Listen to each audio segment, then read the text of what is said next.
கர்த்தருடைய நாமம் மகிமைப்படுவதாக. கால ரீடிங்ல என்னாகம புஸ்தகம் முடிஞ்சு இப்போது உபாகம புஸ்தகம் நம்ம ஆரம்பிச்சிருக்கோங்க. இந்த உபாகமத்துல இன்னைக்கு 4ஆம் அதிகாரத்துல இருந்து ஒரு 7ஆம் அதிகாரம் வரைக்கும் இன்னைக்கு வாசிச்சோம்.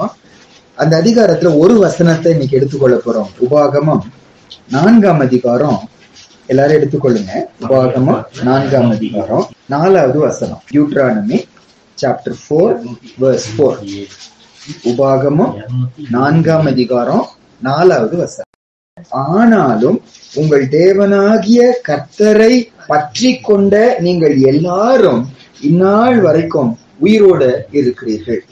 இந்த உபாகம புஸ்தகம் என்ன புஸ்தகம்னாங்க, இஸ்ரவேல் ஜனங்கள் அந்த விளிம்புல நிக்கிறாங்க. எந்த விளிம்புல நிக்கிறாங்கன்னா, கானான பிரவேசிக்க போறாங்க. ஒரு சந்ததி அழிக்கப்பட்டு போயிடுச்சுங்க. ஏறத்தாழ 6 லட்சம் பேரு வனாந்திரத்துல அழிக்கப்பட்டு போயிட்டாங்க.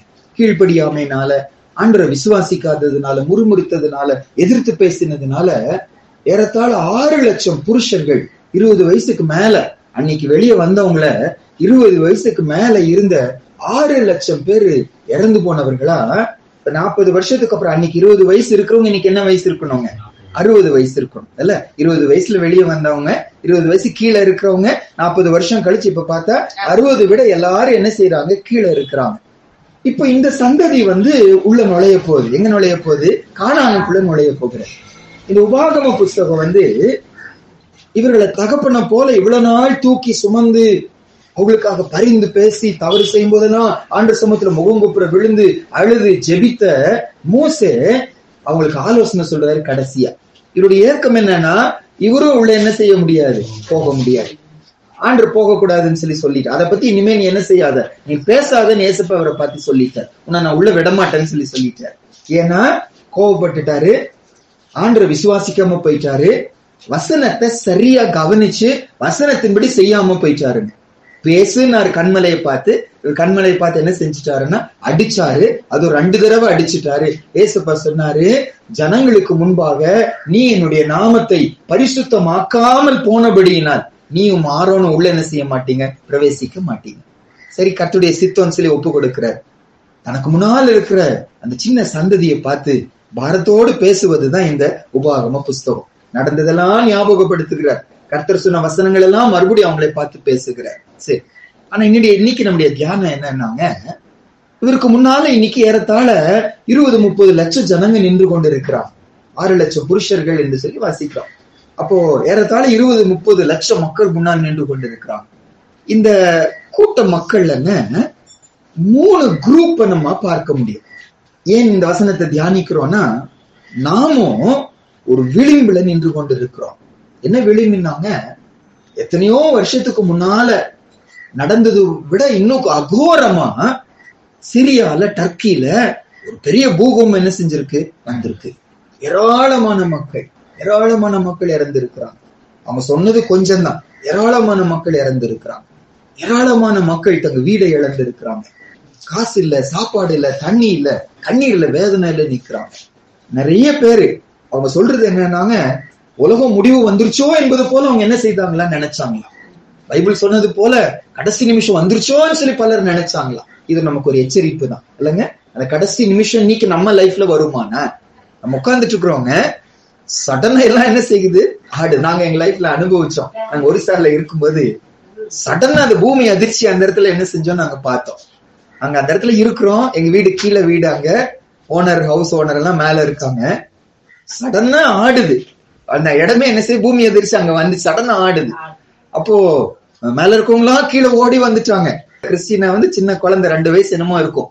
அவங்க பழக்கம் என்னன்னா, குழந்தைதான் சாமியா, அதான் அந்த சாமி காலில் என்ன செய்யறாங்க? விழுகிறாங்க. இந்த சாமி தங்களை காப்பாத்தணும்னு சொல்லிட்டு. ஒருவேளை அந்த இடத்துல நம்ம எல்லாம் யோசிக்கணும், இன்னைக்கு ஒருவேளை நம்ம அவங்களை குற்றப்படுத்தல, அவங்களுக்கு தெரியாது, அவங்க தெரிஞ்சது அதுதான் சொல்லிட்டு. ஒருவேளை பூமி எதிர்ச்சி வருமானா? ஏன் வசனம் என்ன சொல்லுது? கடைசி காலத்தின் பல அடையாளங்களில் ஒரு முக்கியமான அடையாளம் என்னன்னா, பல இடங்களில, அநேக இடங்களில பூமி எதிர்ச்சிகள் கண்டிப்பா என்ன செய்யும்? உண்டாகுமா? நம்ம இந்திய தேசத்திலேயே நமக்கு அதை பத்தி தெரியல, ஆனா நிறைய பூமி அதிர்ச்சிகள் சின்ன சின்ன அளவுல அங்கங்க என்ன செஞ்சுட்டு வந்துட்டே இருக்குன்னு சொல்றாங்க. இப்ப இந்த துருக்கியில, சிரியால பெரிய பூமி அதிர்ச்சி வந்துச்சுங்க. அதை ஒருத்தர் ஆராய்ச்சி செஞ்சு 3 நாளுக்கு முன்னால் என்ன செய்தாராம் சொன்னாராம். நெதர்லாண்டை சேர்ந்த ஒரு சயின்டிஸ்ட், ஒரு விஞ்ஞானி ஆராய்ச்சி செய்து 3 நாளுக்கு முன்னால சொன்னாராம், இப்படி ஒரு பெரிய அதிர்ச்சி என்ன செய்ய போகிறது, இந்த இடத்துக்கு வரப்போகுதுன்னு சொன்ன. யாரும் அதை கண்டுக்கவே இல்லையா. அதே பிரதர் இப்ப சொல்லி இருக்காராம், இந்த மாதிரி ஒரு பெரிய அதிர்ச்சி ஆப்கானிஸ்தான்ல இருந்து ஸ்டார்ட் ஆகி இந்தியால வந்து சேரும் அப்படின்னு சொல்லி என்ன செஞ்சிருக்காரு சொல்லி இருக்காராம். அவர் ஆராய்ச்சி செய்து கீழே இருக்கிற அந்த பிளேட்ஸ் எல்லாம் இருக்கு, எல்லாம் ஆராய்ச்சி செய்து சொல்லியிருக்காரு. ஆப்கானிஸ்தான் ஆரம்பிச்சு பாகிஸ்தான், இந்தியா அப்படின்னு சொல்லிட்டு வந்து ஒரு பெரிய அதிர்ச்சி உண்டாக போகுதுன்னு சொல்லி சொல்றாரு. நடக்குமோ நடக்காதோ, ஆனா இதெல்லாம் எதற்கு அடையாளம்? நம்ம கடைசி நாள்ல என்ன செஞ்சுட்டோம், வந்துட்டோம். கடைசி நாட்களுக்குள்ள நம்ம வந்துட்டோம். சடனா முடிவு வருகிறது. நாங்க இன்னைக்கு ஒரு மரண வீட்டுல இருந்து தான் காலையில் இந்த இடத்துல வர்றோம். என்னுடைய வயதே தான் அந்த ஐயாக்கு. சடனா நேத்து என்ன செஞ்சுட்டாருன்னு இறந்து போயிட்டாரு. 2 வருஷம் முன்னால அவங்க மனைவி இறந்து போயிட்டாங்க. 2 வாலிப பிள்ளைங்க. நேத்து அந்த சகோதரன் என்னுடைய வயதே இருக்கிறவர் தான் சடனா இறந்து போயிட்டார். எப்ப என்ன நடக்கும் நமக்கு தெரியாது. இந்த உபாகம புஸ்தகத்தின் மூலமா நம்முடைய கேள்வி என்னன்னா, மோசே உள்ள நுழைய முடியவில்லை. ஏறத்தாழ 6 லட்சம் புருஷர்கள் உள்ள என்ன செய்ய முடியல, நுழைய முடியவில்லை. எகிப்திலிருந்து வந்தவங்க தாங்க, அடிமைத்தனத்திலிருந்து வெளியே வந்தவங்க தான், ஆண்டுடைய வல்லமையை கண்டவர்கள் தான், அந்த செங்கடல்ல பிளந்து நடுவுல நடந்து வந்தவங்க தான், ஆண்டு செய்த அற்புதங்கள் எல்லாம் கண்ணார கண்டவங்க தான், வானத்தின் மண்ணாக புசித்தவர்கள் தான், கர்த்தருடைய சத்தத்தை கேட்டவங்க, ஆண்டுடைய பிரசன்னத்தை கண்டவங்க, ஆண்டுடைய மேகம் எழும்புவது கண்கூடா பார்ப்பாங்க, தேவன் மோசையோடு பேசுவதெல்லாம் பார்த்தாங்க, சத்தத்தெல்லாம் கேட்டவங்க. ஆனா உள்ள என்ன செய்ய முடியல, அவங்க நுழைய முடியவில்லை. காரணம் என்ன? கர்த்தரை விசுவாசிக்கல, கீழ்ப்படியவில்லை, எதிர்த்து போனாங்க, முறுமுறுத்தாங்க, முரட்டாட்டம் பண்ணினாங்க, உள்ள நுழைய முடியாம போயிடுச்சு. இன்னைக்கு நிறைய தடவை நம்ம ஏன் விசுவாசிக்காம போறோம்னாங்க, ஏன் கீழ்ப்படியாம போறோம்னா, ஏன் முரட்டாட்டம் பண்றோம்னா, இங்க ஏதோ எனக்கு நன்மை வேணுங்கிறதுனால தாங்க. நான் ஏன் கீழ்ப்படிய மாட்டேங்கிறேன்னா, கீழ்ப்படிஞ்சா எனக்கு பூமிக்குரிய நன்மை ஏதோ கிடைக்காம போயிருங்க. நம்ம சின்ன எக்ஸாம்பிள் பாருங்க, கர்த்தருடைய நாள் அவருக்குரியது இல்லைங்க. அழகா பைபிள்ல இந்த நாளுக்கு கொடுக்கப்படுகிற பெயர் இது கர்த்தருடைய நாள் என்று சொல்லி. நாங்க ஒரிசால இருக்கும்போது ஒரு ஐயா வந்து சொன்னாரு, இத வந்து ரபிபார்ன்னு சொல்லுவாங்க. அவங்க ரபிபார்ன்னு சொல்லுவாங்க. ரபின்னா சன், சூரியன், சண்டே, ஞாயிறு கிழமை, அதேதான் அங்கேயும் சொல்லுவாங்க, ரபிபார் அப்படிமா. அவர் சொன்னாரு, ஆணுடைய பிள்ளைங்க, நம்ம இத ரபி நாள்னு சொல்லாதீங்க, சூரியனுடைய நாள்னு சொல்லாதீங்க, இது பிரபு நாள்னு சொல்லுங்க, கர்த்தருடைய நாள்னு சொல்லி சொல்லுங்க. அப்பதான் கர்த்தருடைய நாள் என்று அந்த பேரை சொல்ல சொல்ல சொல்ல கர்த்தருடைய நாள் கர்த்தருக்கு தான் உரியது. கர்த்தருடைய நாள் கர்த்தருடைய தேடிதான் போகணும். கர்த்தருடைய நாள் கர்த்தருடைய காரியங்களுக்கு தான் நீங்க செலவிடணும். வசனம் சொல்லுது கர்த்தருடைய நாள் அவருக்குரியதுன்னு சொல்லி. உன் சொந்த பேச்ச என்ன செய்யாத, பேசாதன்னு சொல்லி சொல்றாரு. அதனால நீங்க அசட்டை பண்ணாதீங்கிறார். அதனால அவருக்கு இடம் கொடுங்கிறாரு. வசனம் தெரியுது, சத்தியம் தெரியுது, ஏன் கீழ்ப்படியாம போறோம்? அன்னைக்கு போனா எனக்கு என்ன கிடைக்குது, எனக்கு வருமானம் கிடைக்குது. அது பரலோகத்துக்கு கொண்டு போவதில்லை. நிறைய தடவை வருமானம் அதிகமாகும் போது கர்த்தரை நம்ம வெறுக்கதான் ஆரம்பிக்கிறோம், கர்த்தரை தேட மாட்டேங்கிறோம். காசு இல்லாம இருக்கும்போது ஜெபிக்க தோணுது, காசு வந்துச்சுன்னா ஜெபிக்க தோண மாட்டேங்குது. எனக்கு சும்மா ஏதோ கடமைக்காக அப்பா ஆசீர்வதிங்க சொல்லிடுறோம். ஆனா மனசுல மனதார அவர் என்ன செய்ய முடியல, தேட முடியல. அந்த எக்ஸ்ட்ரா காசு கர்த்தரை மறக்கதான் செய்யுது. ஆனாலும் பூமியில சுகமா இருக்கிறதுக்காக உடைய வார்த்தையை நான் என்ன செய்ய மாட்டேங்கிறோம், கீழ்ப்படிய மாட்டேங்கிறோம். இது பரலோகத்துக்கு எனக்கு கொண்டு போகாது. அந்த ஜனங்கள் எல்லாம் கீழ்ப்படியாம போனதுனால உள்ள நுழையாம போயிட்டான்.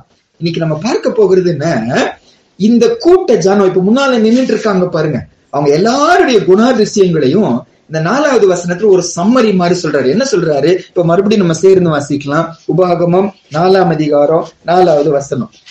ஆனாலும் உங்கள் தேவனாகிய கர்த்தரை பற்றி கொண்ட நீங்கள் எல்லாரும் இந்நாள் வரைக்கும் உயிரோட இருக்கிறீர்கள். இதுக்கு முன்னால பாருங்க, மத்தவங்க எல்லாம் அழிச்சு போட்டுட்டாராம்.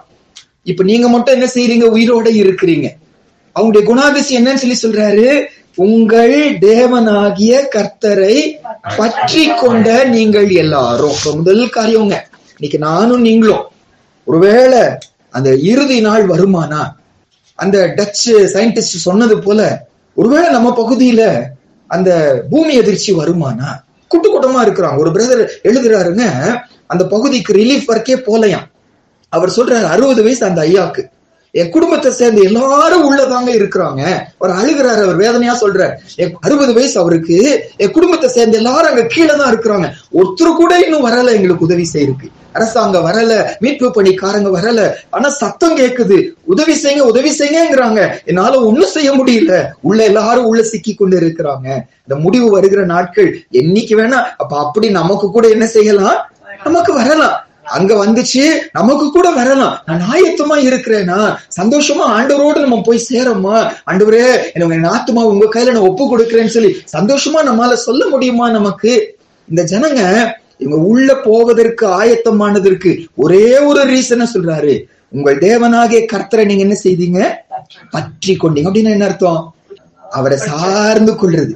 cling unto him, hold unto him fastly. அவரை உறுதியாய் பற்றிக்கொள். எப்ப நல்ல கெட்டியா பிடிச்சுக்குவாங்க, எப்ப நல்ல கெட்டியா பிடிச்சுக்குவாங்க? பயம் வரும்போது. வேற என்ன சொல்லலாம், அதாவது வேற ஏதோ என்ன அவரை விட்டு என்ன செய்யுது, பிரிக்க பாக்குதுங்க. காத்தடிக்குது பயங்கரமா. அப்ப கெட்டியா என்ன செய்யறோம், நம்ம பிடித்து கொள்ளுகிறோம். பயங்கரமான ஒரு ஸ்டார்ம் வருது, ஏன்னா அங்கிருந்து பிடிச்சு இழுக்கிற மாதிரி வருது. சாதாரணமா அப்பதான் என்ன செய்வோம், நல்ல அழுத்தமா பிடித்து கொள்வோம். அப்ப வாழ்க்கையில சோதனை வருது, கர்த்தரை நம்ப முடியாம சூழ்நிலை வருகிறது, கர்த்தரை தேட முடியாம சூழ்நிலை வருகிறது, பணத்தை பக்கம் போகத்தக்கதான ஒரு சூழ்நிலை வருகிறது. அந்த நேரத்துல ஆண்டவரே நான் உங்களை உறுதியா என்ன செய்யறேன் பற்றி, பைபிள் சொல்லுது, உம்மை உறுதியாய் பற்றி கொண்ட மனதை உடையவன் உம்மையே நம்பி இருக்கிறபடியால் நீர் அவனை பூரண சமாதானத்துடன் காத்துக்கொள்வேன். அவட உறுதியாய் பற்றி கொண்டவங்க யாரு? ஏசப்பா சொல்றாரு, உண்மை நம்பி இருக்கிறோம் சொல்லி சொல்லாம உண்மையே அவங்க என்ன செய்யறாங்க, நம்பி இருக்கிறாங்க. அந்த வசனத்தை வாசிச்சிடலாம ஒரு தடவைங்க. ஏசாயா புஸ்தகத்துக்கு வாங்க, 26ஆம் அதிகாரம் 3வது வசனம். ஐசாயா 26:3. ஏசாயா 26ஆம் அதிகாரம் 3வது வசனம். நம்ம சேர்ந்து வாசிக்கலாம். உம்மை உறுதியாய் பற்றி கொண்ட மனதை உடையவர் உம்மையே நம்பி இருக்கிறபடியால் நீர் அவனை பூரண சமாதானத்துடன் காத்துக்கொள்வேன். உம்மை உறுதியாய் பற்றி கொண்டவங்க யாருன்னா, உண்மையே என்ன செய்யறாங்க, அவங்க நம்பி இருக்கிறாங்க. உண்மை நம்பி இருக்கிறாங்கன்னு போடல, உண்மையும் நம்பி இருக்கிறாங்கன்னு சொல்லி சொல்லல, உண்மையே என்ன செய்யறாங்க, நம்பி. அப்படின்னு என்ன அர்த்தம்? அவர் தாங்க.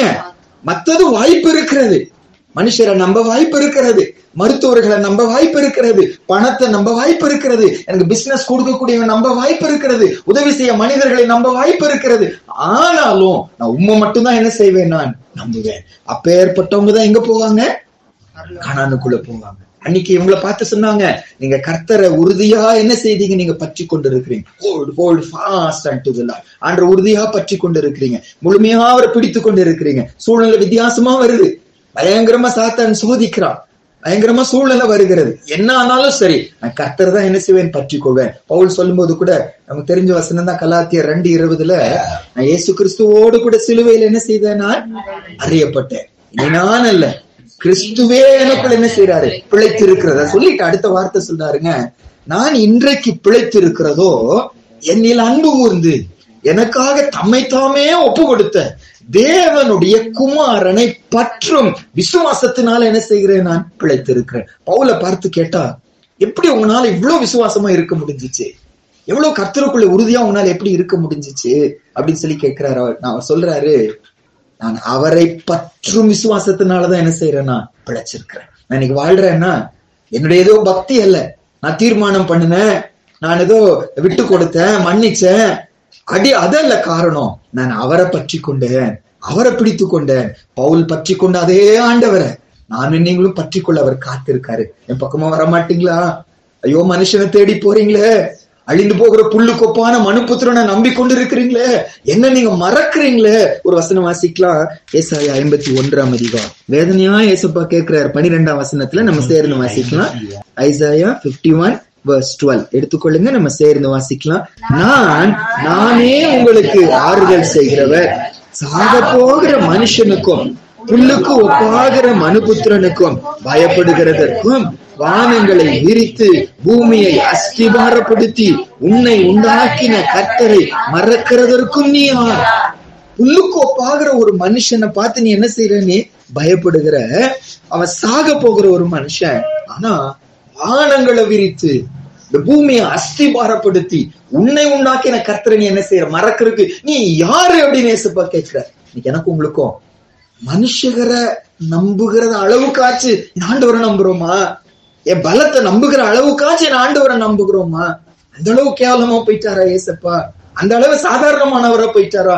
இல்ல, நான் உங்களை ஆராதிக்கிற தேவன், வானங்களை விரித்தவர், இந்த பூமியை அஸ்திபாரப்படுத்தினவர், என்னை உங்களை உண்டாக்கினவர். ஆண்டவரே, உங்களை மறக்காத ஒரு வாழ்க்கைய, உறுதியாய் பற்றி கொண்ட ஒரு வாழ்க்கைய, என்னதான் காற்றடிக்கட்டும், புயல் வீசட்டும், நான் உங்களை பற்றி கொள்வேன், உங்களை சார்ந்து கொள்வேன் ஆண்டவரே என்று வாழ்வோமானாதான் நம்ம எங்க போவோம்? ஆண்டவர் ராஜ்யத்துக்குள்ள நுழை. இல்லாட்டி ஏமாந்து போயிருவோம். பிசாசு ரொம்ப ஈஸியா பலவிதமான சோதனை நமக்கு ஏன் வருதுன்னா, என் விசுவாசம் உண்மையானது தானான்னு சொல்லி செக் பண்றதுக்காக தாங்க. அவ்வளோ பெரிய தேவ மனுஷன் நம்முடைய ஆபிரகாம் இல்லைங்க. ஆபிரகாம் அவ்வளோ பெரிய தேவனுடைய மனுஷன். ஆனா அவருடைய வயது ஏறத்தாழங்க 115 அல்லது 116 இருக்கணுங்க. ஈசாக்கு பிறந்துட்டார். ஈசாக்கு பிறந்து நல்ல வாலிபனா வளர்ந்துட்டார். எந்த அளவு வளர்ந்திருக்காருன்னாங்க, கழுத மேல வைக்கப்பட்ட அந்த விறகுகளை தூக்குற அளவு இந்த வாலிபன் என்ன இருக்காரு? ஸ்ட்ராங்கா இருக்காரு. ரொம்ப சின்ன பையனா இருக்க முடியாது, ஒரு வாலிபனா இருந்திருக்கணும். இவர்களும் ஒருவேளை 13க்கு மேல 15 வயசுன்னு வச்சுக்கலாம். அப்ப 15 வயசு இருக்கும்போது ஆபிரகாமுக்கு என்ன வயசு இருக்கணும்? 115 வயசு. 115 வயசு கர்த்தரை விசுவாசித்தவர், கர்த்தரோடு நெருங்கினவர், விசுவாசத்தின் தகப்பன் என்று பெயர் பெற்றவர். ஆனா அன்னைக்கு கூட அவரை பார்த்து என்ன செய்தார்? சோதனை ஆண்டவர் லைஃப்ல அனுமதி. 115 வயசுல இவ்வளவு வருஷம் ஏசப்பாவோட நடந்த மனுஷன். அதனால ஆண்டவர் நீ விசுவாசிக்கிறேன்னு நம்பல. அவர் விசுவாசம் உண்மையானதுதானா? கீழ்ப்படிதல் உண்மையானதுதானா? பயப்படுகிற பயம் உண்மையானதுதானா? ஏசப்பா சோதித்தார் என்று பைபிள் சொல்லுது. எனக்கு உங்களுக்கும் என் விசுவாசம் உண்மையானதுதானா என்பதை சோதிப்பதற்காக சூழ்நிலைகள் டிஃபரெண்டா நம்ம லைஃப்ல கண்டிப்பா வரும். என்ன சூழ்நிலை வந்தாலும், என்ன வந்தாலும் நம்புவேன், யார் கைவிட்டாலும் பின் செல்வேன், எனது இயேசுவை என்று சொல்லி யார் போறாங்கதோ அவங்கதான் எங்க போய் நுழைவாங்க? கானானுக்குள்ள நுழைவாங்க. இந்த கூட்டத்தை குறித்து சாட்சியா மோசே சொல்றாரு, அவரை உறுதியாய் நீங்க என்ன செய்றீங்க? பற்றி கொண்டதுனாலதான் இன்னைக்கு நீங்க என்ன செய்றீங்க? உயிரோட நிக்கிறீங்க. நாங்க கண்ண முன்னால பார்த்திருப்பாங்க, தங்க அப்பா இறந்து போனது, தங்க அண்ணன் மாதிரி இறந்து போனது, குடும்பத்துல மாமா இறந்து போனது, இறந்து போக பாரமா இருந்திருக்கும். ஏன்னு சொல்லி கேட்டா பதில் சொல்லி இருப்பாங்க, நான் ஆண்டவருக்கு கீழ்ப்படியாம போயிட்டோம், அன்னைக்கு ஆண்டவருக்கு எதிர்த்து பேசிட்டோம், உள்ள நுழைய சொன்னாரு, நுழைக்க மாட்டோம்னு சொல்லிட்டோம். அவங்க எல்லாம் விசுவாசமா சொன்னாங்க, விசுவாச வார்த்தையை நாங்க கேட்கல, துர்ச்செய்தியை பேசுறவங்க பேச்ச நாங்க கேட்டுட்டோம், கானானுக்குள்ள நுழையாம போயிட்டோம். சாக போறோம், நீ செத்துறாதப்பா, நீ அப்படி செஞ்சிடாதப்பா, நான் இங்க சாக போறதுக்கு காரணம், இன்னைக்கு நான் மரிச்சு போறதுக்கு காரணம், நான் கானானுக்கு நுழைய போகாம இருக்கிறதுக்கு காரணம் என்னுடைய கீழ்ப்படியாம, நீ அப்படி செஞ்சிடாத. கண்டிப்பா அவங்க பெற்றோர் கூட இருந்தவங்க அவங்கள பார்த்து என்ன சொல்லியிருப்பாங்க. அவங்க மாறினாங்க, கர்த்தரை பற்றி கொண்டாங்க, இப்ப கானானுக்குள்ள நுழைகிற விளிம்புல வந்து நின்று கொண்டு இருக்கிறாங்க. இரண்டாவது கூட்டம் யாருன்னாங்க, அதாவது நான் சொன்னேன் அந்த 30 லட்சம் மக்களை 3 பிரிவா பிரிக்கலாம். ஒன்று முதல் சந்ததி போய் மிச்சம் உள்ள மக்கள். அடுத்தது யாருன்னா, இங்க நம்ம வாசிக்கலாம், என்னாகமம் 14ஆம் அதிகாரம் 24வது வசனம். நம்ம சேர்ந்து வாசிக்கலாம், எடுத்துக்கொள்ளுங்க. நம்பர்ஸ் 14:24. என்னாகமம் 14:24 சேர்ந்து வாசிக்கலாம். என்னுடைய தாசனாகிய காலே வேறே ஆவியை உடையவனாய் இருக்கிறபடியினாலும் உத்தமமாய் என்னை பின்பற்றி வந்தபடியினாலும் அவன் போய் வந்த தேசத்துல அவனை சேர பண்ணுவேன், அவன் சந்ததியார் அதை சுதந்தரித்து கொள்வார்கள். கவனிங்க, இந்த இடத்துல அவ்வளோ கூட்ட மக்கள் மத்தியில 3 வயோதிபர்கள் மட்டும்தான் இருக்கிறாங்க. யாருன்னா, அந்த மக்கள் எல்லாம் சின்ன பசங்க தான். அதிகபட்சமா 60 வயசு கீழே இருக்கிறவங்க தான் அங்க இருக்க முடியும். ஏன்னா அவங்க 20 வயசுக்கு மேல இருந்தா வனாந்திரத்துல இறந்துருக்கணும். அப்ப 20 வயசுக்கு மேலன்னா 40 வருஷம் கழிச்சு மேக்சிமம் வந்து 60 வயசு தான். மத்தவங்க எல்லாம் கீழே இருக்கிறாங்க. அதை விட பல மடங்கு அதிக வயதுல இருக்கிறவங்க. மோசே நின்று கொண்டு இருக்கிறாரு, இங்க சொல்லப்பட்ட காலேபு நின்று கொண்டு இருக்கிறார், இன்னொருத்தர் யாரு? யோசுவா நின்று கொண்டு இருக்கிறார். சரியாங்க. ஆனா வேதனை என்னன்னா, இந்த மோசே கூட இப்ப என்ன செய்ய முடியாது? உள்ள நுழைய முடியாது. அப்பன்னா அந்த மீதம் உள்ள 60 வயசு கீழே இருக்கிற அந்த கூட்ட மக்கள் அவருடைய சுபாவத்தை ஒரு சம்மரியா ஏசப்பா சொல்றாரு, உங்கள் தேவனாகிய கர்த்தரை நீங்க உறுதியா என்ன செய்தீங்க? பற்றி கொண்டீங்க. ஒண்ணு. ரெண்டாவது, காலேபை குறித்து இந்த இடத்துல வாசிக்கிறோம். காலேபை குறித்து 2 முக்கியமான குணாதிசயங்கள் இந்த இடத்துல சொல்லப்படுது. என்ன சொல்றாரு இந்த இடத்துலங்க? 2 காரியம் அவரை பத்தி சொல்றாரு. என் தாசனாகிய காலேப் வேறே ஆவியை உடையவனாய் இருக்கிறபடியினாலும் உத்தமமாய் என்னை பின்பற்றி வந்தபடியினாலும், அதனால அவங்க எங்க நுழைவாங்க? உள்ள நுழைவாங்க. அப்ப ஆண்டவர் உள்ள நுழைவதற்கு ஆண்டவர் என்கிட்ட எதிர்பார்க்கிற அடுத்த குணாதிசயம் நம்ம கற்றுக்கொள்வது இந்த காலேப் மூலமா என்னன்னா, இந்த காலேப் யாருன்னு வாசிக்கிறோம்? அவர் வேற ஆவியை உடையவன் அப்படின்னு என்ன அர்த்தம்? வேற ஆவியை உடையவன். வேற ஆவிங்க இது சொல்றாங்கல்ல, ஏதோ அவங்க பேசும்போது நடக்கும்போது சரியான ஆவி இல்ல, அந்த அர்த்தத்துல இல்ல. அழகா ஆங்கிலத்துல என்ன போட்டிருக்குன்னா, he thinks differently, he has a different attitude. ஒரு காரியத்தை வேற விதமா பார்க்கிறாரு, ஒரு காரியத்தை குறித்து வேற விதமா சிந்திக்கிறாரு. இப்போ சங்கீதத்துல வாசிக்கிறோம், உற்சாகம் உள்ள ஆவி என்னை தாங்கும்படி செய்யும் அப்படின்னு சொல்லி சொல்றாரு. உற்சாகம் உள்ள ஆவி அப்படின்னு என்ன அர்த்தம்னா, ஒரு இது அந்த ஆவி அதை குறிக்காம அந்த ஆட்டிடியூட ஒரு செய்க உற்சாகம். இப்ப சபைக்கு வர்றதுக்கு உற்சாகமா என்ன செய்யுது, வருவது சோர்ந்து போய் வேற வழி இல்லாம வருது, அது வேற இல்லைங்க. அது அல்ல, உற்சாகத்தோடு அவர் சொல்றாரு இல்ல, கர்த்தருடைய ஆலயத்துக்கு போவோம் வாருங்கள் என்று சொன்ன போது நான் என்ன செய்தேன்னா மகிழ்ச்சியான, அது ஒரு பெருமை, ஆண்டரை பார்க்க போறேன், ஆண்டுடைய சமூகத்துக்கு போக போறேன், கர்த்தரை ஆராதிக்க போறேன், ஒரு உற்சாகம் உள்ள ஒரு ஆவி. அதே போல இந்த இடத்துல சொல்றாரு, he had a different spirit. ஒரு காரியத்தை அவன் பார்க்கிறது வித்தியாசமா என்ன செய்தாங்க, பார்த்தாங்க. அப்படின்னு என்ன அர்த்தம்? கர்த்தர் பார்க்கிறபடி அவங்க என்ன செய்தாங்க, அவங்க பார்த்தாங்க. கர்த்தர் அந்த சூழ்நிலை எப்படி பார்ப்பாரோ அப்படிதான் பார்த்தாங்க. இந்த வசனம் என்ன சூழ்நிலையில சொல்லப்படுதுன்னாங்க, முந்தின அதிகாரங்கள்ல வேவு பார்க்க போறாங்க. எவ்வளவு பேர் போறாங்க தெரியுமா? 12 பேர் போறாங்க. இந்த கானான் தேசத்தை வேவு பார்க்க 12 பேர் போறாங்க. அங்கிருந்து எஸ்கோலுங்கிற ஒரு பள்ளத்தாக்குலங்க 2 பேரு ஒரு பெரிய தடியில ஒரு திராட்சை கொலையை தூக்கிட்டு வர்றாங்க. திராட்சை கொலை நம்ம இவ்வளவு தான் நம்ம பார்த்திருக்கோம், 1 கிலோ கூட வராது. அவங்களதோ ஒருத்தர் தூக்குறது கூட பத்தலையா, அதுல 2 பேர் தூக்குறாங்களா. இப்போ ஒருத்தர் எவ்வளவு தூக்க முடியும்? 50 கிலோ தூக்கலாம். இப்ப அரிசி மூட்டை எல்லாம் தூக்குறாங்க. ஒரு சிலரெல்லாம் தங்க வெயிட் அளவு கூட ஒருவேளை ஏதோ ஒரு கணக்கு இருக்கு, நான் மறந்துட்டு படிச்சிருக்கேன், அதை மறந்துட்டேன். நம்ம எவ்வளவு தூக்க முடியும்னா ஒரு லெவல் இருக்கு. ஒரு என்னை விட 2 மடங்கா என்னமோ சொல்றாங்க, நம்ம தூக்கக்கூடிய ஒரு கெப்பாசிட்டி இருக்குங்க. அப்போ ஒருத்தர் இப்ப பிரதர் சொன்ன மாதிரி 50 கிலோனே வச்சுக்கோங்க, 50 கிலோ ஒரு மனுஷனால தூக்க முடியும். ஒருத்தர் தூக்க முடியும்னா தூக்கி இருப்பாரு. இப்ப 2 பேர் தூக்குறாங்க அப்படின்னா அது எவ்வளவு இருக்கணும்னா ஏறத்தாழ 100 கிலோ ஒரு திராட்சை கொலை இருக்குதான். அப்ப அந்த அளவு செழிப்பான தேசம் தான் என்ன தேசம்? கானான் தேசம், பாலும் தேனும் ஓடக்கூடிய தேசம். பார்த்துட்டாங்க, பயங்கர செழிப்பான தேசம். ஆனா அங்க யார பார்த்தோம்? ராட்சசர்களை பார்த்தோம். மத்த 10 பேர் வந்து சொல்றாங்க, அவங்களுக்கு முன்னால நாங்க எப்படி இருந்தோம்? வெட்டுக்கிளிகளை போல இருந்தோம். அவங்கள நம்மள பச்சித்து போட்டுருவாங்க, நம்ம அழிச்சு போயிட்டுருவாங்க, நம்ம உள்ள போக முடியாது, நம்ம எல்லாரும் அழிஞ்சு போயிருவோம். 10 பேர் வந்து துர்ச்செய்தி என்ன செய்தாங்க? பரம்ப பண்ணினார்கள். ஆனால் இந்த 2 பேர் மட்டும், யாரு?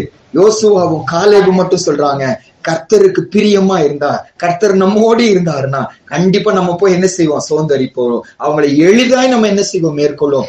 அதே ராட்சசர் தாங்க, அதே தேசம்தான். 10 பேர் பார்த்த பார்வை வேறு, இந்த 2 பேர் பார்த்த பார்வை வேறு. இன்னைக்கு எனக்கு உங்களுக்கும் அதே பிரச்சனை தான், அதே பாரம் தான், அதே குடிக்கிற பையன் தான், அதே வேதனை கொடுக்கிற கணவன் தான். மற்ற மக்கள் பார்க்கிற பார்வை வேறு, நான் உங்களை பார்க்க பார்வை வேறு. அவர்கள் மாம்ச கண்களோடு பார்ப்பாங்க, இவன் நல்லா திருந்தவே மாட்டாங்கன்னு சொல்லி சொல்லுவாங்க. நானோ என் ஆண்டவர் ரட்சிக்க வல்லவர், எந்த மனுஷனையும் பிரகாசிப்பிக்கிற மெய்யான ஒளிதான் என்னுடைய ஆண்டவர் என்று சொல்லி கர்த்தர் பார்க்கிற பார்வையிலே பார்ப்பேன். அவர்கள் தான் எங்க போவாங்க? கானானுக்குள்ள போவாங்க. ஜீவன் இருக்கிற வரைக்கும் நம்பிக்கை இருக்குங்க.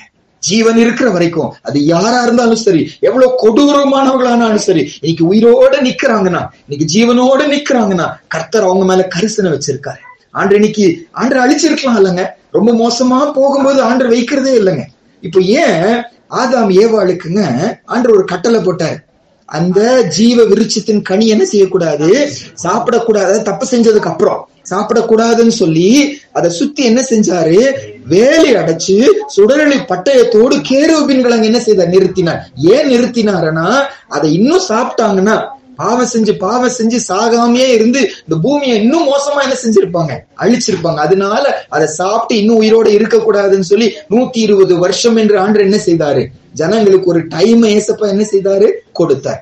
இன்னைக்கு என்ன ஆண்டவர் பாவம் அதுக்கு பெருகிட்டே போகும்போது அவரால் அழிக்க முடியும். ஏன்னா வசனம் சொல்லுது, அடிக்கடி கடிந்து கொள்ளப்பட்டோம் தன் பிடரியை கடினப்படுத்துகிறவன் சகாயம் இன்றி சடுதில் என்ன செய்வாங்க? நாசம் அடைவாங்கன்னு வசனம் சொல்லுது. ஆனா என் கணவன் இன்னும் உயிரோட இருக்கிறாங்க, என் மனைவி இன்னும் உயிரோட இருக்கிறாங்க, என் பையன் இன்னும் உயிரோட இருக்கிறாங்கன்னா கர்த்தர் அவங்க மேல என்ன வச்சிருக்காங்க? நம்பிக்கை வச்சிருக்காங்க. என்ன நம்பிக்கைன்னா, என் மகன் என்ன செய்வாங்க? கண்டிப்பா மாறுவாங்க, இவங்க மனம் திரும்புவாங்க, ஆண்டவர் பக்கமா வருவாங்க. அவர் நம்பிக்கை இழந்திருந்தாருன்னா இன்னைக்கு ஜீவனோடு நிற்க மாட்டாங்க. ஆண்டவர் நம்பிக்கை இருக்கிறதுனாலதான் இன்னைக்கு உயிரோடு இருக்கிறாங்க. இது விசுவாசிகள் பார்க்கிற பார்வை. அவர் சிலுவையில ரத்தம் சிந்தினது அந்த அருணுக்காகவும் தான், சிலுவையில ரத்தம் சிந்தினது அந்த செந்தில் பிரதருக்காகவும் தான். என் பார்வை அப்படி பார்க்க ஆரம்பிக்கும். நான் வேற ஆவி உடையவர்கள் தான் எங்க போவாங்க? கானான் தேசத்துக்குள்ள நுழைய. இன்னைக்கு மாம்சத்தின்படி சிந்திக்கிறவர்களா நம்ம, அவள் ஆவியின்படி சிந்திக்கிறவர்களா? மாம்ச சிந்தை மரணம் என்று சொல்லி வாசிக்கிறோம். மரணம்னா என்ன அர்த்தம்? தேவனை விட்டே பிரிவது, கானானுக்குள்ள போகாம போனது. ஆனா ஆவியின் சிந்தையோ என்னன்னு வாசிக்கிறோம்? ஜீவனும் சமாதானம் என்று சொல்லி வாசிக்கிறோம். ஜீவனோடு இருப்போம், ஜீவனுக்குள்ள பிரவேசிப்போம். Caleb he thought differently, his attitude was different. ஒரு காரியத்தை பார்க்கிற பார்வை வித்தியாசமா இருந்துச்சு. இன்னைக்கு நானும் நீங்களும் ஆண்டவரே எந்த சம்பவம் எடுத்தாலும், எந்த சூழ்நிலை எடுத்தாலும் நீங்க எப்படி பார்ப்பீங்களோ அப்படி பார்க்கிற கண்களை எங்களுக்கு நீங்க தாங்க ஏசப்பா. மாம்சத்தின்படி எங்களை பார்க்க விட்டுறாதீங்க, சூழ்நிலையை பார்க்க விடாதீங்க. சூழ்நிலைக்கு அப்பாற்பட்ட ஒருவர் இருக்கிறார். கடல் பயங்கரமா கொந்தளித்து கொண்டு இருக்கிறதுங்க. சீஷர்கள் எல்லாம் கடலை பார்த்துட்டு இருக்கிறாங்க. ஆனா ஏசப்பா இந்த கொந்தளிக்கிற கடல் மேல அது இன்னும் அடங்கல, கொந்தளித்து கொண்டுதான் இருக்குது. அது மேல என்ன செய்தாரு? நடந்து வந்தாரு என்று சொல்லி வாசிக்கிறோம். ஒரு சகோதரன் கப்பல்ல போய் கொண்டிருந்தாங்களாம். கப்பல் பயங்கரமா கொந்தளிக்க ஆரம்பிச்சிருச்சுங்க. என்ன செய்வதுன்னே தெரியல. அந்த கேப்டனும் அவங்க சாமியை கும்பிடுங்கன்னு சொல்லி சொல்லிட்டாங்க, நமக்கு வாய்ப்பே இல்லைன்னு சொல்லி சொல்லிட்டாங்க. அவங்கவுங்க ஜெபம் பண்ணிட்டு இருக்காங்க. ஒரு ஊழியக்கார குடும்பம் அந்த கப்பல்ல போயிட்டே இருக்கிறது. அந்த மனைவி பிள்ளைங்களோடு இருக்காங்க. அப்பா கணவனை தேடுறாங்க, கணவனை காணோம். எங்கெங்க தேடி பார்த்தாலும் கணவரை காணும். கடைசியை தேடி தேடி பார்த்தா மேல நின்றுட்டு இருக்கிறாரு, கப்பலுக்கு மேல நின்று அலையும் கடலையும் பார்த்து ரசிச்சு பாடிட்டு உட்கார்ந்துட்டு இருக்கிறார். நல்ல பாடக்கூடியவர் அவர். அங்க நின்றுட்டு உட்கார்ந்துட்டு இருக்கிறார். இவர் வந்து கேக்குறாங்களாம், ஏங்க எல்லாரும் நம்பிக்கை இழந்து அவன் சாமி கும்பிடுன்னு சொல்றாங்களே, நீங்க ஊழியக்காரரு ஜெபம் பண்ணாம இங்க பாட்டுக்கு நின்றுட்டு இருக்கிறீங்களேன்னு கேட்டாங்க. அவர் ஒன்னும் பேசாம கையில கத்தி வச்சிருந்தாராம். தப்புன்னு எடுத்து குத்த வந்தாராம் மனைவிய. அவங்க பயப்படவே இல்லை. கத்தி ஷார்ப்பா இருக்கு, குத்துறமா இருக்கு, வந்து குத்த வந்தாங்களா. மனைவி பயப்படவே இல்லையா. சகோதரி பிரதர் கேட்டாங்களா, கத்தி பலன்னு மின்னுது, குத்துனா செத்து போயிருவ, ஆனா குத்த வந்தால் நீ ஏன் பயப்படலன்னு கேட்டாங்களா. மனைவி சொன்னாங்களா, கத்தி ஷார்ப்பு தான், கத்தி கொல்லக்கூடியதுதான், ஆனா கத்திய பிடிச்சிட்டு இருக்கிற கையே என் கணவன். எனக்கு என்ன செய்ய மாட்டாங்க? தீமை செய்ய மாட்டாங்க, என்ன கொல்ல மாட்டாங்க. வேதனையோடு சொன்னாங்களா, நான் சாதாரணமான ஒரு மனுஷன், என் மேல நம்பிக்கை வைக்கிறியே. இந்த ஸ்டாம், இந்த கடலும் அலைகளும் கொடூரமானதுதான், அதை அழிக்கக்கூடியதுதான், அது கூட்டமா நாசம் பண்ணிரும். ஆனா அது யார் கையில இருக்கிறது? ஏசப்பா கையில இருக்கு. எனக்கு என்ன செய்ய மாட்டாரு? தீமை செய்ய மாட்டாரு. பார்க்கிற பார்வை பாருங்க வேறையா இருந்துச்சு. இன்னைக்கு நான் நீங்களை எப்படி பார்க்கிறோம்? அவர் அனுமதி இல்லாம ஒன்னும் நடக்கிறது இல்ல. நேத்து நாங்க அந்த மரணத்துல அந்த வீட்டுல இருக்கிற வயதான தகப்பனார் இருக்காருங்க, வயசானவர் அவர். அப்ப எல்லாரும் துக்கப்படும் போது அவர் சொன்னாரு, இது கர்த்தருடைய நேரம், கர்த்தருடைய சித்தம் இது. அவர் 78 வயசாச்சு, அவர் ஜீவனோட இருக்கிறாரு. அவருடைய மருமக 54 வயசுதான், அவர் இறந்து போயிட்டாரு. எல்லாரும் வேதனைப்படும் போது அவர் சொல்றாரு, இது கர்த்தருடைய சித்தம், அவர் குறிச்ச நேரம். நம்ம அவரை பார்த்து என்ன செய்யக்கூடாது? கேள்வி கேட்க கூடாது. அவர் நல்லதுதான் செய்வாரு, அதுக்கு நம்ம ஸ்தோத்திரம் தான் சொல்லணும், நன்றி தான் சொல்லணும். அந்த பார்க்கிற பார்வை பாருங்க. சின்ன வயசுல போயிட்டாருன்னு மத்தவங்க சொல்றாங்க, இவரும் சொல்றாங்க இது கர்த்தருடைய நேரம், அவர் குறிச்சது, அவர் செய்ய அவருக்கு என்ன இருக்கு? உரிமை இருக்கு. இன்னைக்கு நான் காரியங்களை எப்படி பார்க்கிறேன்? கர்த்தர் பார்க்கிறபடி பார்ப்பேனானா மட்டும்தான் எங்க நுழைவேன்?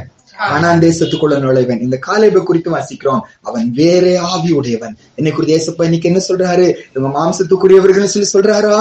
மாம்சத்தின்படி யோசிக்கிறவர்கள் சொல்றாரா? மாம்ச சிந்தையுடையவர்கள் சொல்றாரா? அல்லது என்னை போல யோசிக்கிறவர்கள், என்னை போல சிந்திக்கிறவர்கள்? பவுல் தன்னை பத்தி சொல்லும் போது மத்தவங்களெல்லாம் தங்களுக்குரியவர்களை சிந்திக்கிறாங்க. என்னை போல உள்ளவங்க யாருதான்? இந்த தீமோத்தேயுன்னு சொல்ற இந்த வசனம் வாசிக்கலாமாங்க? பிலிப்பியர் 2ஆம் அதிகாரத்துலங்க. பிலிப்பியர் 2ஆம் அதிகாரம் 20வது வசனமும் 21வது வசனம். பிலிப்பியர் 2ஆம் அதிகாரம் 20, 21. அது ஏன் என்றால், உங்கள் காரியங்களை உண்மையாய் விசாரிக்கிறதற்கு என்னை போல மனதுள்ளவன் அவனை அன்றி வேறு ஒருவனும் என்னிடத்தில் இல்லை. மற்றவர்கள் எல்லாரும் கிறிஸ்துவுக்குரியவர்களை தேடாமல் தங்களுக்குரியவைகளையே தேடுகிறான். பவுல் தீமோத்தேயை குறித்து இந்த இடத்துல சொல்றார், என்னை போல மனதுள்ளவன் அப்படிங்கிறார். வசனம் எல்லாம் நம்ம யார் எழுதினதா பார்க்கணும்? பவுல் எழுதினதாவா அல்லது ஆவியானவர் எழுதினதாவா? ஆவியானவர் எழுதினதா. அப்ப ஆவியானவர் சொல்றாரு, என்னை போல மனதுள்ளவன் யாரு? தீமோத்தேயோ. என்ன பார்த்து ஏசப்பா சொல்வாரா? என்ன போல மனதுள்ளவன் இந்த ராஜாத்தி சிஸ்டர் ஏசப்பா சொல்ல முடியுமா? நம்மளை பார்த்து ஏசப்பா சொல்ல முடியுமா? ஆண்டவரே, அப்ப ஏற்பட்ட இருதயத்தை தான் வேற ஆவி உள்ளவனா என்ன மாற்றுங்க, நீங்க பார்க்கிற பார்வையோடு நீங்க ஒரு காரியத்தை குறித்து எப்படி சிந்திப்பீங்களோ அப்படி சிந்திக்கிற சிந்தையோட காரியங்களை பார்த்தாதான் அப்ப நம்ம எங்க நுழைவோம்? கானானுக்குள்ள நம்ம நுழைவோம். அந்த என்னாகமம் 14ஆம் அதிகாரம் 24ஆம் வசனம் மறுபடியும் வரலாம். அதுல இந்த காலேபை குறித்து இன்னொரு குணாதிசயம் சொல்லப்படுது பாருங்க. என்னாகமம் 14:24 ரெண்டாவது அவரை பத்தி ஏசப்பா ஃபர்ஸ்ட் காரியம் என்ன சொல்றாரு? வேறே ஆவியை உடையவன்ங்கிறாரு. ரெண்டாவது உத்தமமாய் என்னை பின்பற்றி வந்தவன். நீங்க இந்த காலேபை குறித்து எல்லா இடத்துல மறுபடியும் சொல்லும் போதெல்லாம் பைபிள்ல திரும்பி சொல்லப்பட்ட இந்த வார்த்தை, என்னை உத்தமமா என்ன செய்தவங்க? பின்பற்றினோம். ஆங்கிலத்துல அழகான ஒரு அர்த்தம் என்ன போட்டிருக்காங்கன்னா, he followed me fullyங்கிறார் ஒண்ணு, இன்னொன்னு he followed me passionatelyங்கிறார். என்ன முழுசா என்ன செய்தாங்க? என்னைய பின்பற்றினாங்க. அறகுறையா இல்ல, ஏதோ கொஞ்சத்துல மட்டும் இல்ல, முழுசா இந்த காலேப் என்ன செய்தா? என்ன பின்பற்றினாங்க. பேஷனேட்லின்னு என்ன அர்த்தம்னாங்க, நம்ம செய்யலாம், ஒரு இஷ்டம் இல்லாம செய்யறது. இப்ப நான் பேசுறேன், நல்லா இருக்கீங்களா, ஏசப்பா உங்களை ஆசீர்வதிப்பாரு, அப்படி பேசிருக்கோம். ஆண்டவர் உங்களை ஆசீர்வதிப்பாரு, ஆண்டவரை நடத்துவார் சொல்றதுக்கு என்ன இருக்குங்க? வித்தியாசம் இருக்கு. உணர்வு பூர்வமா பேசுறோம், அனுபவித்து பேசுறோம், அது நமக்கு என்னவா இருக்கும்? நமக்கு ஆசீர்வாதமா இருக்கும். இந்த சகோதரனுக்கு ஏசப்பா சொல்றாரு, என்னை பின்பற்றினான், உத்தமமா என்ன செய்தான்? என்ன பின்பற்றி முழு மனசோடு கூட ஒரு ஆசையா வாஞ்சையா என்ன பின்பற்றினான். அவர்கள் தான் எங்க போவாங்க? கானானுக்குள்ள பிரவேசம். நான் ஏசப்பாவை பின்பற்றுகிறோம், வசனத்தை வாசிக்கிறோம், ஜெபிக்கிறோம், முழங்கால் போடுகிறோம், சுவிசேஷம் சொல்லுகிறோம், ஊழியம் செய்கிறோம், பிரசங்கம் பண்ணுகிறோம். அதுக்கு பின்னால என்னுடைய சிந்தை எப்படி இருக்கு? முழு மனசாத செய்யறோமா அல்லது வேற வழி இல்லாம நம்ம அதை செய்யறோமா? போலன்னா கேட்டுருவாங்க, ஞாயிற்றுக்கிழமை வரலன்னா பிரதர் என்ன செஞ்சிருவாங்க? போன் பண்ணிடுவாங்க, ஏன் வரலன்னு சொல்லி கேட்டுருவாங்க. அதுவா அல்லது ஆசையா வாஞ்சையா தேவ சமூகத்துக்கு நம்ம வர்றோமா? முழு மனசா வர்றோமா? ஆண்டவர் அதை தானே பாக்குறாருங்க. முழு மனசா அவரை தேடுறோமா? ஒரு வசனம் வாசிங்க. 2 நாளாகமம் 25ஆம் அதிகாரம் முதல் 2 வசனம்.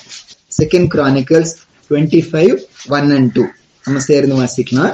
2 நாளாகமம் 25ஆம் அதிகாரம் முதல் 2 வசனங்கள் வாசிக்கலாமா? அமத்சியா 25ஆம் வயதிலே ராஜாவாகி 29 வருஷம் எருசலேமில் அரசாண்டான். எருசலேம் நகரத்தால் ஆகிய அவனுடைய தாயின் பெயர் யோவதானாள்.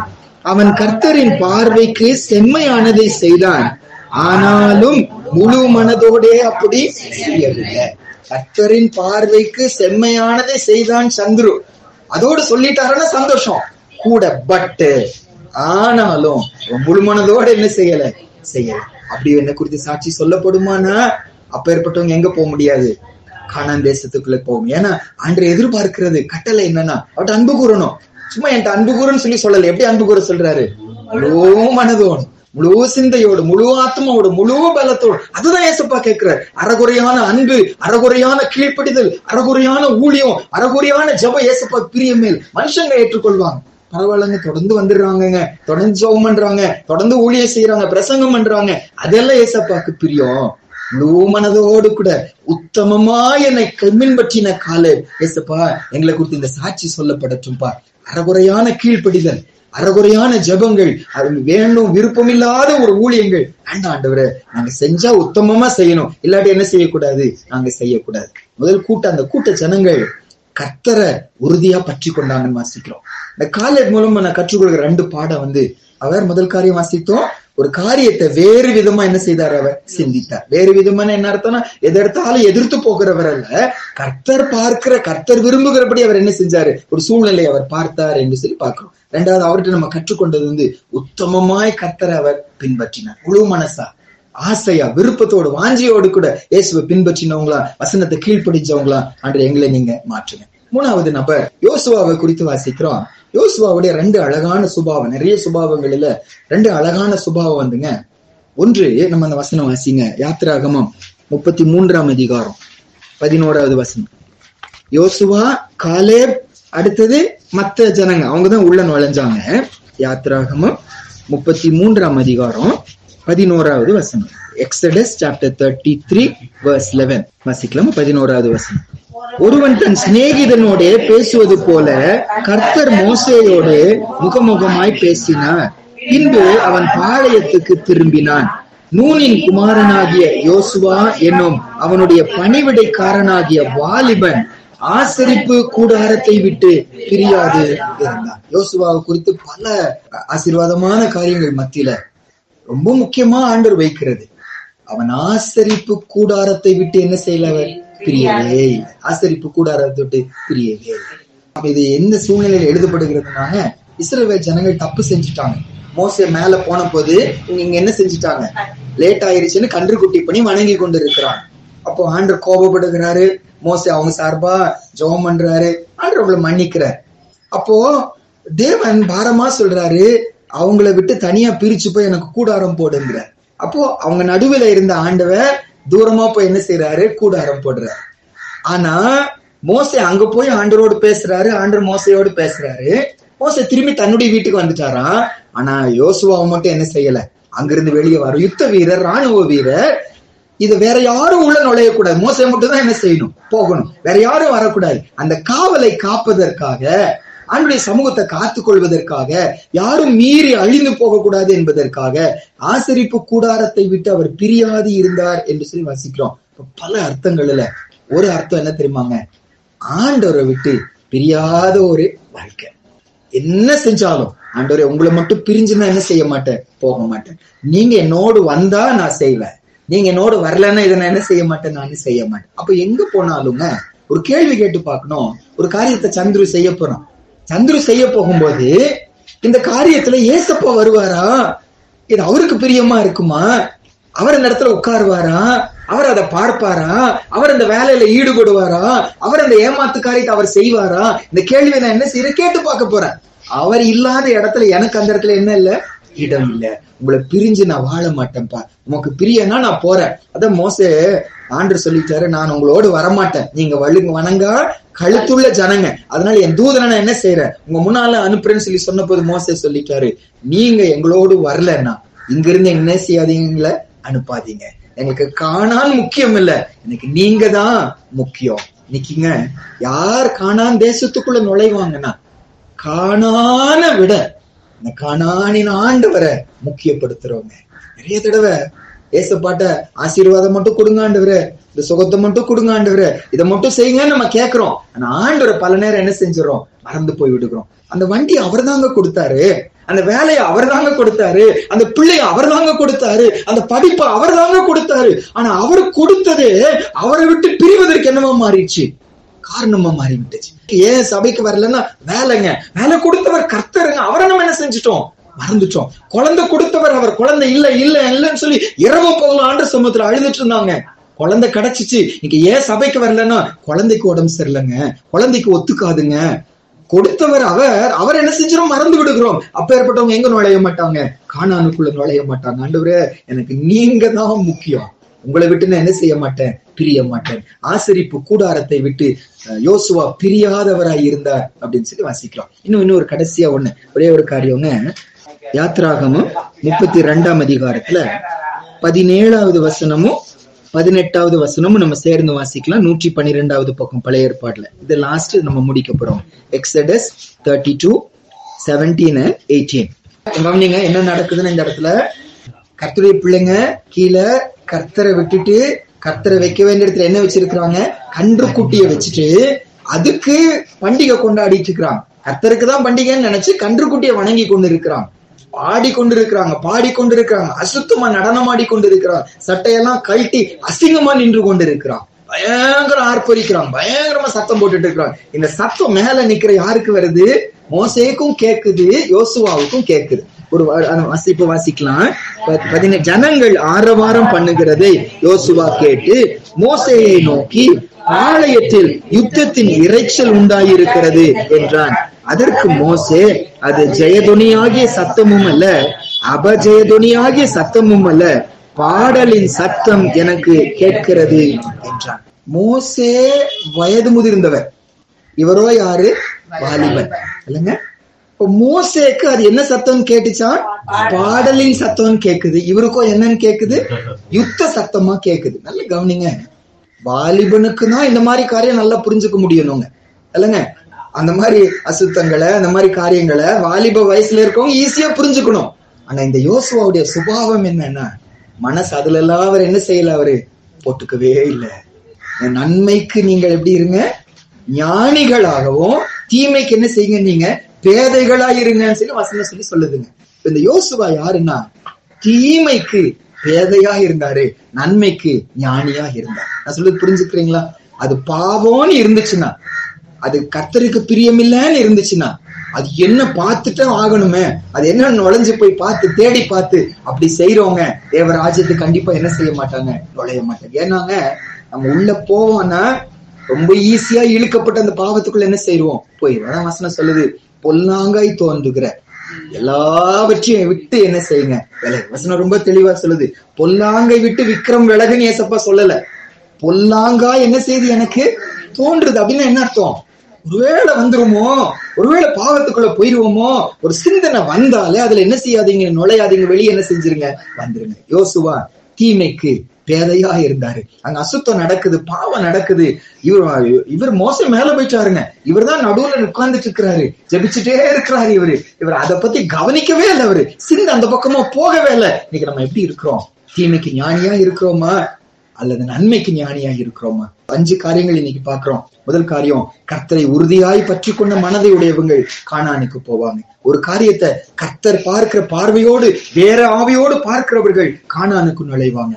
கர்த்தரை உத்தமமாய் பின்பற்றுகிறவர்கள் முழு மனசோடு கூட பேஷனேட்டா, வாஞ்சையா, ஆசையா கர்த்தரை பின்பற்றுகிறவர்கள் தான் என்ன செய்வாங்க, கானானுக்குள்ள நுழைவாங்க. இவர் யோசுவா வாசிக்கிறோம், எனக்கு நீங்க தான் ஆண்டவரே முக்கியம், எனக்கு உங்க பிரசன்னம் தான் முக்கியம், எனக்கு வேற எதுவும் எனக்கு முக்கியம் இல்லைன்னு சொல்லிட்டு கர்த்தரை முக்கியப்படுத்துகிறோங்க. இதுல எல்லாருக்கும் பெரிய டேஞ்சருங்க.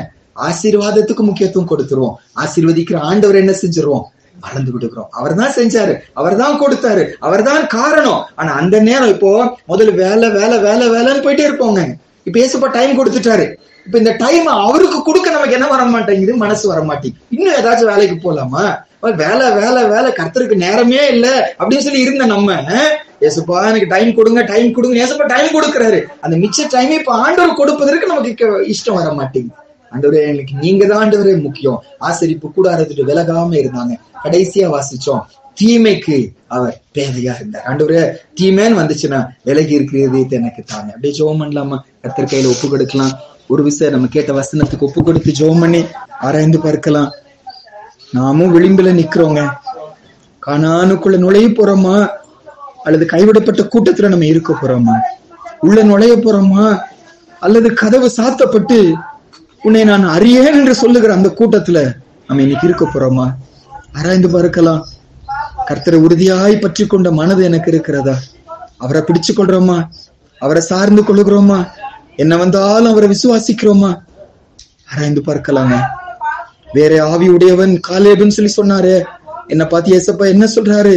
உலக மக்களை போலவே சிந்திக்கிறீங்களே, பிரித்து எடுக்கப்பட்ட வாழ்க்கை உங்களுக்குள்ள இல்லையே, வேதனைப்படுறாரா ஆண்டவரு? உத்தமமா என்னை பின்பற்றவில்லை இந்த ஜனங்கன்னு சொல்லி வேதனைப்படுறாரா? அல்லது உத்தமமா என்னை பின்பற்றின காலேப் என்று சொல்லி என்னை குறித்து ஆண்டவர் பெருமைப்படுறாரா? முழு மனசா, ஆசையா, வாஞ்சையா கர்த்தருடைய வார்த்தைக்கு கீழ்ப்படுகிறோமா? நம்ம வசனம் வாசிக்கிறோம், ஒருவேளை வார்த்தையின்படி செய்கிறோம், ஆனா முழு மனதா செய்யறோமா? ஆண்டவரே எங்களுக்கு கிருபை தாங்க. சமாசரிப்பு கூடாரத்தை விட்டு பிரியாதி இருந்தான். எனக்கு நீங்க தான் ஆண்டவரே முக்கியம், எனக்கு நீங்க தான் முக்கியம் சொல்லிட்டு ஆண்டவருக்கு முக்கியத்துவம் கொடுத்தாங்க. தீமைக்கு பேதையா இருந்தாங்க.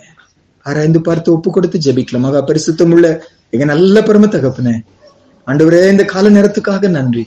எங்க பக்கமா அனுப்பப்பட்ட இந்த வசனங்களுக்காக நன்றி செலுத்துகிறோம். தேவரே, வார்த்தையை தியானித்து பார்க்கும்போது குறைவுள்ளவர்களா நாங்க நிக்கிறோம். ஏசப்பா தேவரே, நிறைய விஷயத்துல நாங்க குறை உள்ளவர்களா நிக்கிறோம். இன்னைக்கு மரணம் வருமானா, இன்னைக்கு அந்த அழைப்பின் சத்தம் வருமானா, ஒருவேளை துருக்கியில சிரியால நடந்தது போல எங்க பகுதியில ஆண்டவரே இந்த நிலநடுக்க வருமானம், எங்க நிலைமை என்ன ஆக போகிறதப்பா? ஆண்டவரே எங்களை மன்னிங்க சுவாமி, எங்களை மன்னிங்க. உண்மை உத்தமமாய் நாங்க பின்பற்ற மாட்டேங்கிறோம் சுவாமி. உலகம் பாக்குற பார்வையோடுதான் நாங்களும் உலக மக்களை போலதான் நாங்களும் நடக்கிறோம். ஏசப்பா ஆண்டவரே, ஆசரிப்பு கூடாரத்தை விட்டு பிரியாது இந்த யோசுவாவை போல நாங்க இல்ல. ரொம்ப ஈஸியா உங்களை நாங்க விட்டுட்டு போயிடுறோம் ஆண்டவரே. ரொம்ப ஈஸியா உங்களை விட நண்பர்கள் பெருசா போய்விடுகிறது, காசு பெருசா போய்விடுகிறது, குடும்பம் பெருசா போயிருது. உமக்கு நாங்க முதலிடம் கொடுக்க மாட்டேங்கிறோம் ஆண்டவரே. எங்களை மன்னிங்க. தீமையான காரியத்துக்கு விலகி இருக்க சொல்றீங்க, விலகி ஓட சொல்றீங்க.